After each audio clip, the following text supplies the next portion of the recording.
What's up, everybody? This is Southern Purpose Driven Live Sports and Gaming. In this video today, we're going to be talking about the top 3 teams in the Eastern Conference.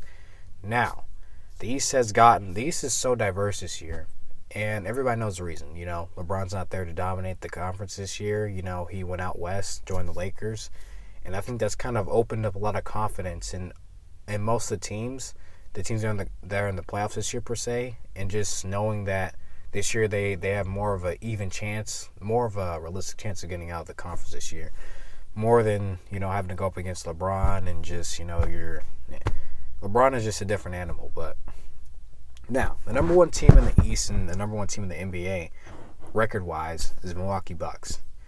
Now I'm gonna start with their number one superstar, Giannis Antetokounmpo. To me, he's the best player in the league, even though you could say Kevin Durant also, but Giannis is just so dominant. He can get to the rim whenever he wants. He's such a great ball handler that actually is what has propelled him to get to the rim whenever he wants. He dunks on everybody. I don't know who he hasn't dunked on. It's just that's how dominant he is. He doesn't even really need to jump. He's just always putting his arm up and he's just dunking. It's crazy. Defensively, his long arms have helped him not only block shots, he's getting steals. He's one of the best rebounders in the league also, averaging over 12. I think he's at 12.7 a game. So he's a dominant two-way player, one of the top 5 in the league in my opinion. So you have him.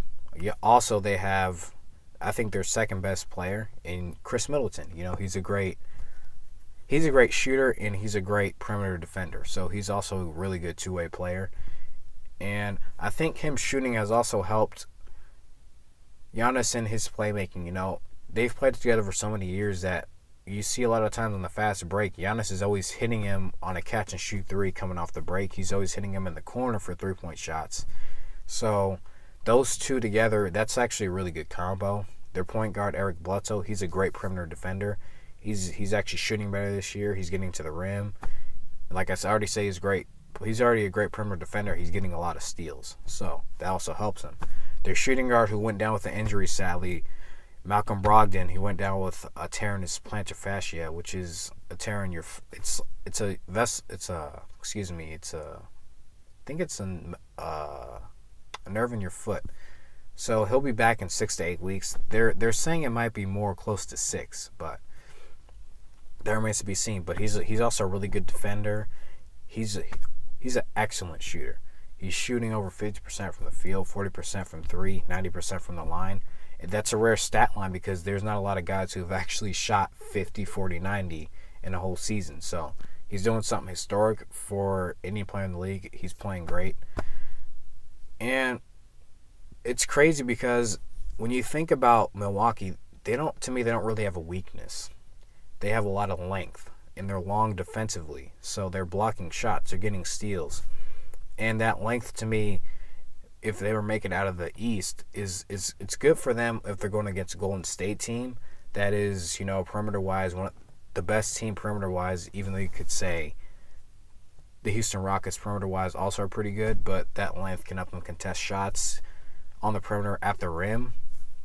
So to me, that's a really great attribute to have. Now, the second best team in the East is Toronto Raptors, who actually have the second best record in the league. They also have a lot of length, but they also have a very deep bench. And their superstar, Kawhi Leonard, to me, he's the second best two-way player. And I think even though injuries have kind of taken a toll a little bit and he's rested a lot, when he's not resting and he's playing, he's dominant. He's averaging over 27 a game. He's a great rebounder. He's actually becoming a better playmaker. And he doesn't foul. And to me, he's the best perimeter defender one-on-one. Now, even though I say he's the second best two-way player behind Paul George and OKC, I still think perimeter-wise and guarding, to me, he just does that at another level, and he's just the best at it. He gets steals. He rebounds, like I said. It's just he does a lot of things, and he's such a fundamental player. He shoots great from the field. He shoots great from 3. He's a great free throw shooter. So he's got the whole package. Now, their guard and Kyle Lowry, he still has a lot to prove in the playoffs because every time the only reason they haven't been to the conference finals or to the NBA finals per se is that LeBron has eliminated them the past 3 years by himself. So this year to me is a coming out party into seeing if Kyle Lowry can actually, if it's either just LeBron or if he's just one of those players who's great in the regular season, but in the postseason, he's just not that guy, But I think he's a good complementary player because besides Tony Parker, really, Kawhi Leonard hasn't really had a point guard who can really defend and who's a great playmaker. So that's what Kawhi Leonard has in Kyle Lowry this year. Now, they also have a great shooting guard and perimeter defender in Danny Green, who's excellent shooter. He's shooting 45% from 3 this year. He's a great perimeter defender, just like I said. So he plays 2 ways. They have Pascal Siakam, who has really come up this year in terms of scoring, and he's provided them either coming off the bench or on the starting lineup with a guy who can get to the rim and score or a guy who can shoot the corner 3. They also have Serge Ibaka, who's still, to me, one of the best rim protectors in terms of blocking shots and sending them back. They have Marc Gasol, who's a great defensive anchor at the rim, who doesn't really block shots, but he gets rebounds, and he's there to contest a lot of shots. So they have a deep bench. They have another point guard who comes off the bench. I forget his name, but that guy can also shoot. So that's a great team out there in Toronto. I like that team.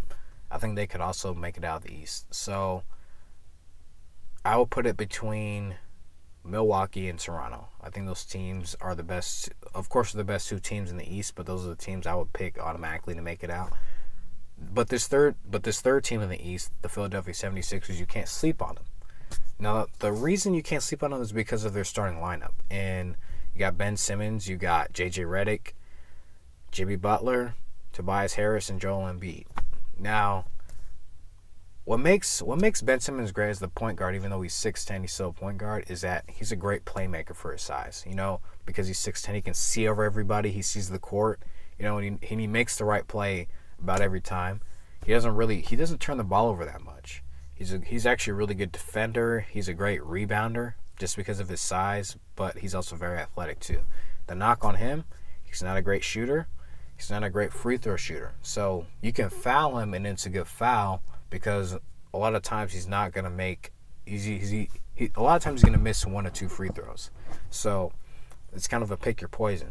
So you can allow him to get to the rim, but you're going to foul him. Or you can back off, let him shoot the 3 or shoot a mid-range shot because, like I said, he's just not a good shooter yet.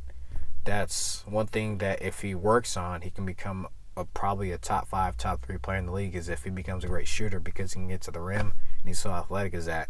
If you become a great shooter, my guy, I mean, the sky's the limit for you. So then you got J.J. Redick. He's a great shooter too. He's actually a great shooter. But defensively, he's a liability in which if you want to play the screen and roll or if you want to attack him, that's a guy you can go after and kind of isolate in one-on-one or in screen and roll situations. Okay, so now you're going to move on to Jimmy Butler. Now, Jimmy Butler doesn't really have a weakness besides that emotionally he's kind of you don't really know with the guy sometimes, but he's a great two-way player. He defends, he rebounds, he's a great playmaker, and he's a great scorer, and he closes the game for the 76ers. So to me, I don't really find a weakness except that a lot of times it's not that he's emotionally a liability. He's just a lot of times he's got an attitude. So I don't really know what to say, but that's just Jimmy. And then you got Tobias Harris. Now he's a great scorer, but if I have a knock on him is that I think you can actually kind of go at him in the pick and roll and see if he really is a good pick and roll defender or if he's a guy at the rim that you can challenge, because I don't hear a lot about his defensive prowess or his rebounding. I hear that he's a good scorer. He can shoot the 3. He's got a good mid-range game. He's got a good post game for his size, but you don't hear a lot about his rebounding or his defensive abilities. So that's something you can go at him with. Joel Embiid is a guy, if you attack him at the rim, it's probably going back the other way. Return to sender. He's always blocking shots. He's an emphatic blocker. One of the top 5 in blocks in the game. He's actually a top 5 rebounder. He averages 27 a game. He thinks he's the most dominant player in the league. He has that argument because he's dominated on both ends in the league. So, this team starting 5 is loaded. The question I have for this team is their bench going to support them if either they're not starting well if they need to sustain a run. That's the one knock I have on Philadelphia, which is why I wouldn't pick them to come out of the East, is because starting five, that's a great starting five, the second best in the league. But I don't know if their bench can really support them as much. So, but they're a great team too. Those are the top three teams in the East. I like all three of them. Those are the three teams that you just really think about when you're thinking about the East. Now there are other good teams, but to me, if you're picking teams to come out the East and challenge the Warriors, those are the three teams you would pick, not only record-wise, but those are the teams that match up well. So I thank you guys for listening. Those are the top three teams in the East, and those are the teams I will look out for. Thank you guys again, and I'll be talking to you guys again soon.